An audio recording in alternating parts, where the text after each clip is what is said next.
Welcome बच्चों। Last time हमने देखा रेडियो एक्टिविटी, उसके बाद में न्यूक्लियर एनर्जी। न्यूक्लियर एनर्जी जो बहुत ही लार्जेस्ट सोर्स ऑफ एनर्जी है वो हमने देखा, जिसके लिए दो प्रोसेसेस हम देख रहे थे, जिसमें से एक प्रोसेस हम ऑलरेडी देख चुके हैं, वो है हमारा न्यूक्लियर फिशन। ठीक है, और उसके बाद में आज जो देखेंगे वो है हमारा न्यूक्लियर फ्यूज़न।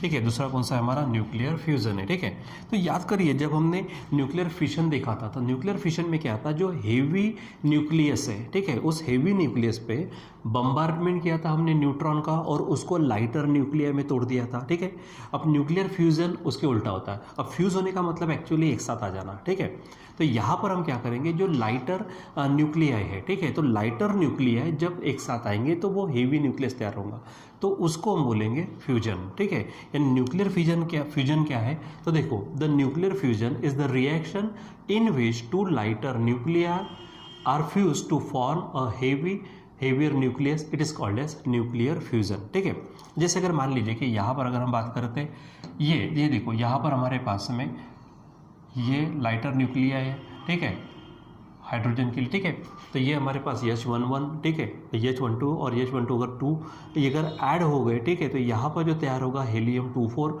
और बहुत ही ज़्यादा यानी 24 मेगा इलेक्ट्रॉन वोल्ट इतनी एनर्जी उसमें से क्या होंगी, बाहर निकलेंगी। ठीक है, तो यहाँ पर ये ध्यान में रखना कि हमको लाइटर न्यूक्लियाई को फ्यूज़ करना है to form the heavier nucleus. ठीक है, तो लाइटर न्यूक्लियस जिसका एटॉमिक मास हो 40 से कम। ठीक है, तो क्या है यहाँ पर कि we have seen that light nuclei यानी जो हल्के न्यूक्लिया है जिसका एटॉमिक मास क्या है, ठीक है, मास नंबर क्या है हमारे पास 40 से कम है, हैव लोअर EB/A रेशो। अब EB/A रेशो यानी क्या है, ये हमारे पास बाइंडिंग एनर्जी पर न्यूक्लियन, ठीक है, as compared to heavier ones. ठीक है, यानी हेवी न्यूक्लियस की तुलना में अगर लाइटर न्यूक्लियर की बात करते हैं तो उसकी बाइंडिंग एनर्जी पर न्यूक्लियन क्या होती है, कम होती है। ठीक है, if any of the two lighter nuclear come sufficiently close with in about 1 फेम्टोमीटर, ये देखो यहाँ पे 1 फेम्टो, यहाँ पे मैंने फेम्टोमीटर 10⁻⁻15 की रेंज में अगर आता है, ठीक है, वो each other then they undergo nuclear reaction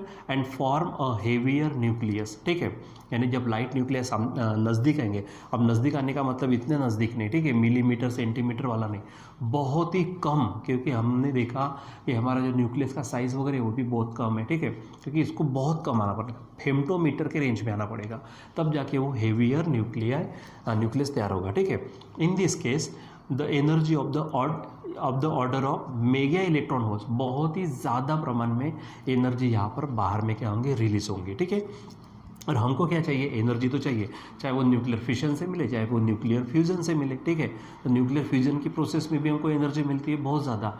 ठीक है, 20-25 मेगा इलेक्ट्रॉन वोल्ट इतनी मिल सकती है। ठीक है, वो ध्यान में रखो। अब यहाँ पर क्या है कि एक थोड़ी प्रॉब्लम ये है, ठीक है, प्रॉब्लम ये है कौन सी, कि जैसे अगर हम न्यूक्लियस को नज़दीक लाएंगे, जो लाइट न्यूक्लियर को नज़दीक लाने की बात कर रहे हैं, देखो तोड़ना ये एक अलग बात है, वहाँ पे न्यूट्रॉन का बम्बार्डमेंट करो तो वो टूटेगा, ठीक है, स्प्लिटिंग होगा यानी फिशन बन जाएगा। लेकिन फ्यूजन के लिए प्रॉब्लम कौन सी है कि अगर दो न्यूक्लियस अगर नज़दीक आते तो न्यूक्लियस तो सेपरेट नहीं मिलेंगे, मतलब एटम्स रहेंगे, एटम्स के साथ में इलेक्ट्रॉन्स रहेंगे, तो जब दो एटम्स साथ में आएंगे तो इलेक्ट्रॉन में क्या होगा, वहाँ पर रिपल्शन होगा। तो जब रिपल्शन होगा तो वहाँ पे वो साथ में आने नहीं देंगे, नज़दीक आने नहीं देंगे, तो फ्यूज़न नहीं होगा। और हमको तो न्यूक्लियर फ्यूज़न चाहिए, तो हमको क्या करना पड़ेगा, वो जो गैस रहेंगे उस गैस को वेरी हाई टेम्परेचर पर क्या करना पड़ता है, ठीक है, हीट करना पड़ता है, क्योंकि हीट करने से उनकी काइनेटिक एनर्जी इतनी भयंकर बढ़ जाएंगी, ठीक है, कि इलेक्ट्रॉन का रिपल्शन जो है उसको भी विरोध करके, अपोज करके वो नज़दीक आ जाएंगे और फ्यूज़ होंगे। ठीक है, तो वो ध्यान में रखो कौन से, for the nuclear reaction to takes place, it is necessary for two nuclei to come to within about 1 femtometer of each other so that they can experience the nuclear forces, यानी तब जाके उनमें न्यूक्लियर रिएक्शन होगी, nuclear forces, ठीक है, और nuclear fusion होगा। But it is very difficult for two atoms to come that close to each other due to repulsion between the electrons of the two atoms। दो atoms के बीच में जो electrons हैं उनके इलेक्ट्रॉन में रिपल्शन होगा, इसलिए आने से रहे। तो इसलिए हमको कहा, हमने क्या कहा आपको कि कौन सी टेक्निक यूज़ करेंगे वहाँ पर, कि गैस को बहुत ही ज़्यादा हाई लेवल पर क्या करेंगे, हाई टेम्परेचर पर हीट करेंगे, काइनेटिक एनर्जी भयंकर रहेंगे, तो वो बराबर नज़दीक आ जाएंगे। For nuclear fusion to occur we have to heat the gas at very high temperature। Thereby, जिसके कारण क्या होगा, providing the nuclei with very high kinetic energy, बहुत ही ज़्यादा काइनेटिक एनर्जी रहेंगे, ठीक है। And these high energies can help them to overcome the repulsion and come close to one another, और जो रिपल्शन है इलेक्ट्रॉन इलेक्ट्रॉन के बीच में, उसके ऊपर वो ओवरकम करेंगे और नज़दीक आएंगे और फ्यूज़ होंगे, ठीक है। फिर आगे ये 2-3 पॉइंट और ध्यान में रखो इसमें।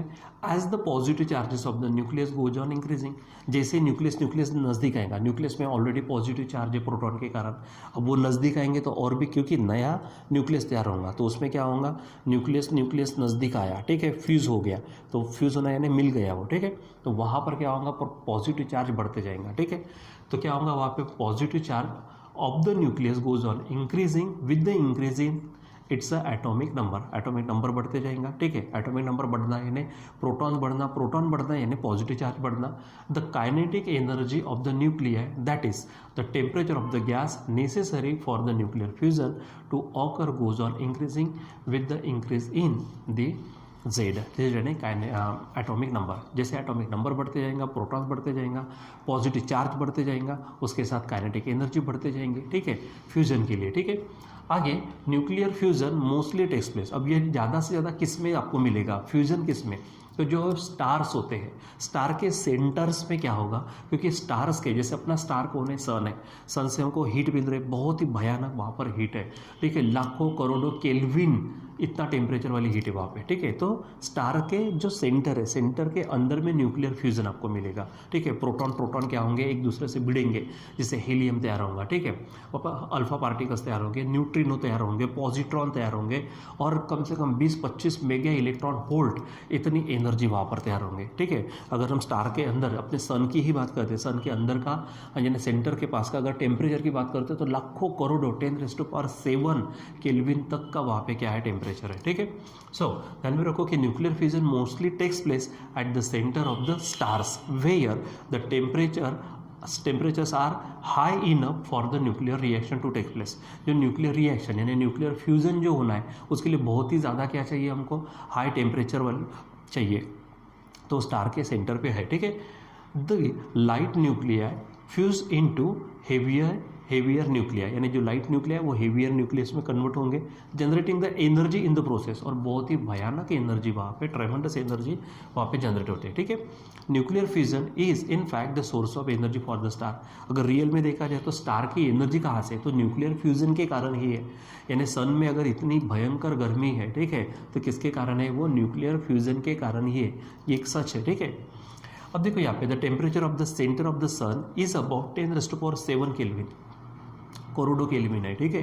ध्यान में रखो, the nuclear reaction taking place at the centre of the sun are the fusion of 4 hydrogen nuclei, ठीक है, यानी प्रोटॉन्स का, यानी 4 प्रोटॉन आपस में क्या होंगे, फ्यूज होंगे, उसमें से अल्फा पार्टिकल मिलेंगे आपको, पॉजिट्रॉन मिलेंगे, न्यूट्रिनो मिलेंगे, साथ में एनर्जी भी आपको बहुत ही ज़्यादा मिलती है, ठीक है, यानी protons to form a helium nucleus, helium molecule, ठीक है। याद है हमने देखा था हीलियम यानी हमारा अल्फा, ठीक है, alpha particle, because of the repulsion and the values of the density at the center of the sun, it is extremely unlikely that 4 protons will come sufficiently close to one another at the given time, ठीक है, so that they can combine to form helium, ठीक है, helium को तैयार करेंगे, ठीक है। उसके बाद effective reaction can be written as, ठीक है, देखो 4 यहाँ पर देखिए तो 4 प्रोटॉन्स है हमारे पास में, उसमें से आपको क्या मिल रहा है, अल्फा यानी हीलियम पार्टिकल, ठीक है, हीलियम मॉलिक्यूल मिलेगा, 2 पॉजिट्रॉन्स आपको मिलेंगे, यहाँ पर आपको न्यूट्रिनो मिलेंगे, हमने देखा था न्यूट्रिनो एंटी न्यूट्रिनो क्या है, तो ठीक है। उसके बाद में हमारे पास में जो एनर्जी मिल रही, देखो वहाँ पे एनर्जी कितनी मिल रही, 26.7 मेगा इलेक्ट्रॉन वोल्ट, इतनी भयंकर एनर्जी वहाँ पर क्या होंगे, जनरेट होंगे, ठीक है। तो बच्चों जो हमारे पास में न्यूक्लियर एनर्जीज थी, तो न्यूक्लियर एनर्जी मिलाने की जो 2 प्रोसेसेस थी, एक थी न्यूक्लियर फिशन और एक थी हमारे पास में न्यूक्लियर फ्यूजन। तो लास्ट टाइम हमने न्यूक्लियर फिशन को देखा और अभी हमने यहाँ पर चेक किया न्यूक्लियर फ्यूजन को, ठीक है। अब जैसे ये जो हमने यहाँ पर देखा तो ये नोट्स ही है जो आपको लिखने भी काम में आते हैं, बस जस्ट इसको रीड करो, सिंपल सा थ्योरी पोर्शन है, आप इसको अच्छे से कर सकते हो, ठीक है। ध्यान में रखना, अब न्यूक्लियर फ्यूजन का, फिशन और फ्यूजन में क्या फ़र्क है, तो फिशन में हाइयर न्यूक्लियाई, ठीक है, स्प्लिट होकर लाइटर न्यूक्लियाई में आता, और फ्यूजन में क्या होता है, लाइट न्यूक्लियाई कंबाइन होकर हेवियर न्यूक्लियर तैयार होता है, ठीक है, वो ध्यान में रखो। यानी फ्यूजन में सिंपल 2 अलग न्यूक्लियस कंबाइन होना और वहाँ पर समझो कि एक न्यूक्लियस दो न्यूक्लियाई में तोड़ना, ठीक है, इन्हें टूटना, ठीक है। यानी सिंपल, ये सिर्फ दो ही बनेंगे ऐसा नहीं है, दो से ज़्यादा उसमें भी टूट सकते हैं या फिर दो से ज़्यादा यहाँ पर कंबाइन हो सकते हैं, ठीक है। तो ये हमारे पास है न्यूक्लियर फ्यूज़न, जिसके कारण हमको न्यूक्लियर एनर्जी मिलती है। बहुत ही लार्जेस्ट सोर्स ऑफ एनर्जी है कौन सा, हमारा न्यूक्लियर एनर्जी का, ठीक है। तो आप इसको बराबर अच्छे से रीड करो, समझो, ठीक है। और यहाँ पर अभी हम रुक जाते हैं, बाकी हम कंटिन्यू करेंगे बाद में। Till then bye.